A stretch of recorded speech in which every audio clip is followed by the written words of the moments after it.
আমাৰ বিদ্যালয়ৰ পৰিচালনা সমিতিৰ সভাপতি মহোদয়ে একেতৰ ইয়াৰ ল'ৰা ছোৱালী যোৱাটো বাদে আমাৰ এই বিদ্যালয়ৰ পৰা বহুতখিনি দূৰ তেখেতৰ গাঁও বিদ্যালয়ৰ যিবোৰ কাম কাজ এইবোৰ যদি ৰাজনৈতিকভাৱেও যদি পৰিচালনা পৰৱৰ্তী সময়ত কৰে তেতিয়াহ'লে আমি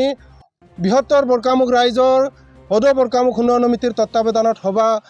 অনুষ্ঠিত কৰি 2026 চনৰ বিধানসভা ইলেকশ্যনত ভোট বৰ্জন কৰাটো কাটাং। ইয়াৰ প্ৰধান শিক্ষক হিচাপে আছে তেখেতৰ ইচ্ছাধীন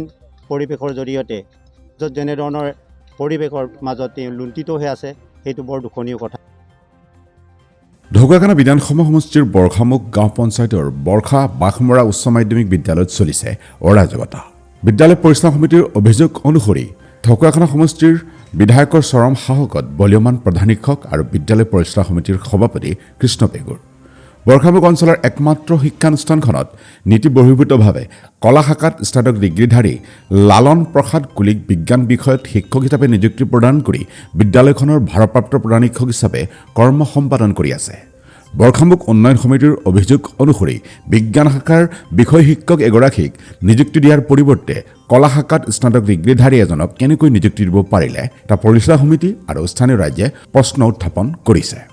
বিদ্যালয় পৰিচালনা সমিতিৰ সভাপতি কৃষ্ণকান্ত পেগুৱে ৰাজনৈতিক আশীৰ্বাদত বিদ্যালয় পৰিচালনা সমিতিৰ সভাপতি হিচাপে নিযুক্তি পোৱা বিষয়টোক লৈও অঞ্চলজুৰি তীব্ৰ চাঞ্চল্যৰ সৃষ্টি কৰিছে। শিক্ষা বিভাগৰ নীতি অনুসৰি বিদ্যালয় পৰিচালনা সমিতিৰ সভাপতিগৰাকীৰ নিজ সন্তান উক্ত বিদ্যালয়ত অধ্যয়ন কৰিব লাগে, যদিও কৃষ্ণকান্ত পেগুৰ কোনো সন্তানেই বিদ্যালয়খনত নাই, অৰ্থাৎ অধ্যয়ন কৰি থকা নাই। বিদ্যালয়খনৰ পৰিচালনা সমিতি আৰু স্থানীয় ৰাজ্যৰ অভিযোগ এই কথাও স্পষ্ট হৈছে যে দীৰ্ঘদিন ধৰি বিদ্যালয় পৰিচালনা সমিতিৰ সভাপতি আৰু প্ৰধান শিক্ষকৰ নিজ খেয়াল খুচিমতে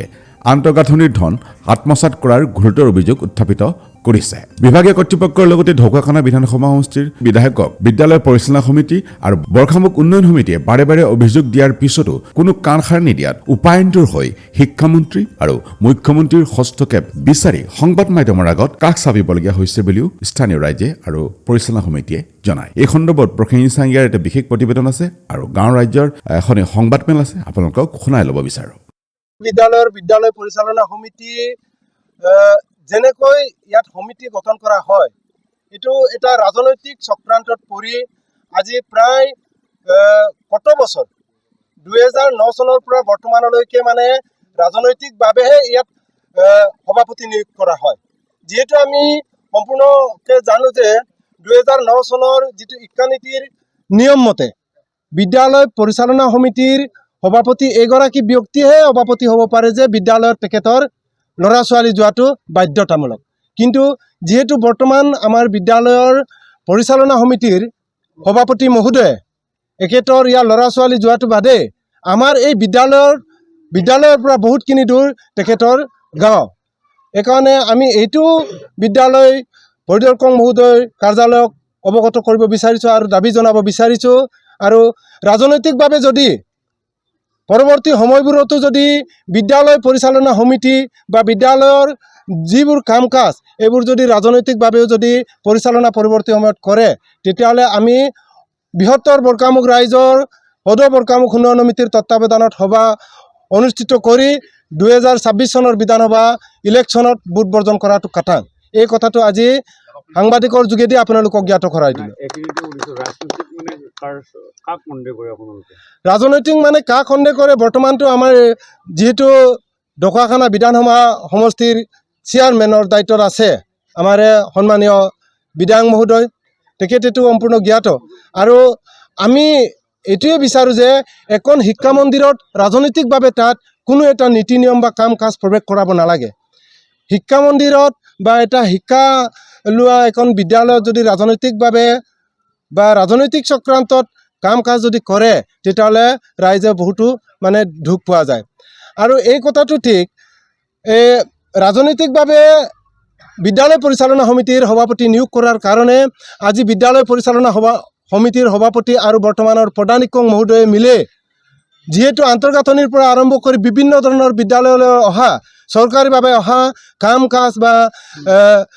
আঁচনিসমূহ যেনেকুৱা ধৰণে লুণ্ঠন কৰি আছে,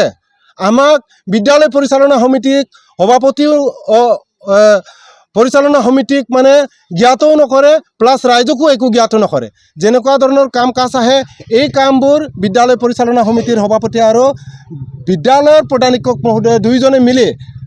লুণ্ঠন কৰি আছে। এই বিষয়বোৰকো আমি বিভাগীয় কৰ্তৃপক্ষক তদন্ত কৰিবৰ কাৰণে আজিৰ সংবাদমেলটো বিশেষ আয়োজন কৰিছোঁ। এইখিনিতে নৱোদয়ক আপোনালোকে সন্দেহ কৰিছে, নৱোদয়ৰ নেতৃত্বত এই পৰিচালনা কমিটি চলি আছে নেকি?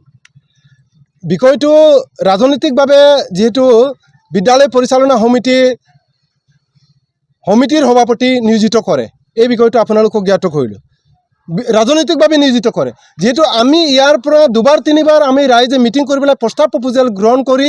প্ৰস্তাৱ লিখি পেলাই আমাৰ বিভাগীয় লখিমপুৰ জিলাৰ বিদ্যালয় পৰিদৰ্শক মহোদয়ৰ ওচৰত দুবাৰ তিনিবাৰ আমি ৰাইজভাৱে গ'লোঁ, গৈ চালোঁ, প্ৰস্তাৱ দিলোঁ, আমি তাতে লিখিত আকাৰেও দিলোঁ, কথিত আকাৰেও গৈ ক'লোঁ যে আমি বৰ্তমান বিদ্যালয়ৰ যিহেতু অৰাজকতা অৱস্থা হৈ থকাৰ কাৰণে বিদ্যালয় পৰিচালনা সমিতিৰ সভাপতিজনক আমাৰ বৰকামুখ ভিতৰত যিটো ল'ৰা ছোৱালী একেটা ল'ৰা ছোৱালী বিদ্যালয়ত যায় বা বিদ্যালয়ত পঢ়ি আছে এনেকুৱা এজন মানুহক যোগ্য এজন ব্যক্তিক দিয়ক বুলি আমি বিদ্যালয় পৰিদৰ্শক মহোদয়ৰ ওচৰত গৈছোঁ, কিন্তু এখেতেও এই কামত ব্যৰ্থ। গতিকে আমি সম্পূৰ্ণভাৱে ৰাইজে দুখ পাইছোঁ, যিহেতু ৰাজনৈতিকভাৱে বিদ্যালয় পৰিচালনা সমিতিৰ গঠন কৰা, বিদ্যালয় পৰিচালনা সমিতিৰ সভাপতি নিয়োজিত কৰা, এইটো সম্পূৰ্ণভাৱে ৰাইজে বিৰোধ কৰিছোঁ। পৰৱৰ্তী সময়ত যদি এই কামবোৰ এনেকৈ যদি চলি থাকে তেতিয়াহ'লে 2026ত বৰকামুখ হৈ পেলাই বৰকামুখ ৰাইজে 2026 চনৰ বিধানসভা ইলেকশ্যনত আমি ভোট বৰ্জন কৰাটো কাটাং, এই কথাটো আপোনালোকক ক'লোঁ। আৰু 2 নম্বৰ কথা হৈছে কি,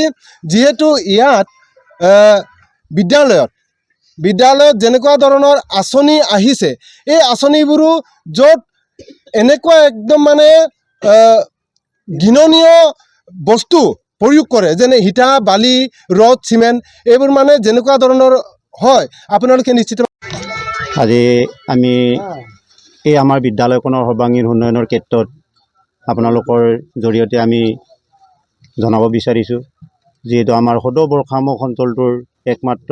এইখন বিদ্যালয়খনেই হ'ল আমাৰ ভাৱামূৰ্তি ৰক্ষা কৰা। কিন্তু আজি আমি দেখিছোঁ সেইখন বিদ্যালয়ত যিখিনি এটা কৰাপশ্যন চলি আছে প্ৰধান শিক্ষকৰ যিটো সন্মুখনৰ জৰিয়তে, আজি আমি সদৌতি বৰকামুখ ৰাইজে গভীৰ শোক প্ৰকাশ কৰিছোঁ, যিহেতু সেই বিদ্যালয়খনৰ উন্নয়নৰ ক্ষেত্ৰত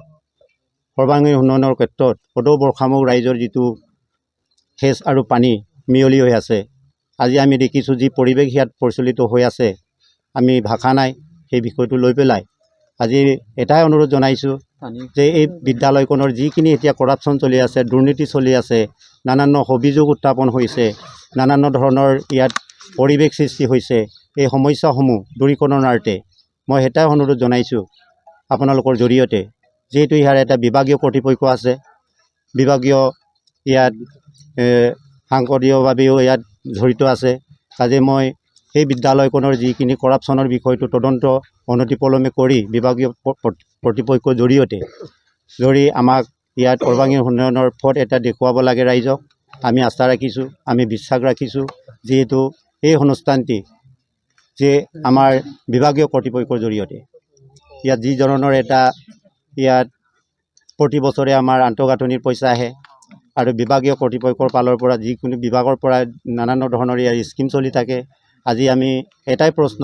যে কি এইখিনি স্কিম যেনেধৰণে আহিছে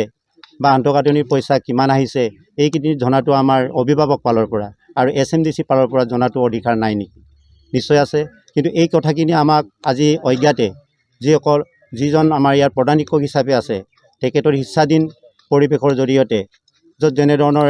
পৰিৱেশৰ মাজত লুণ্ঠিত হৈ আছে, সেইটো বৰ দুখনীয় কথা। কাজে সাংবাদিক মহলৰ আপোনালোকক আমি আহ্বান জনাইছোঁ যে এই বিষয়সমূহ যদি এনেধৰণৰ এটা প্ৰধান শিক্ষকৰ এটা লুণ্ঠিত শাসনৰ জৰিয়তে যদি এই পৰিৱেশটো হয়,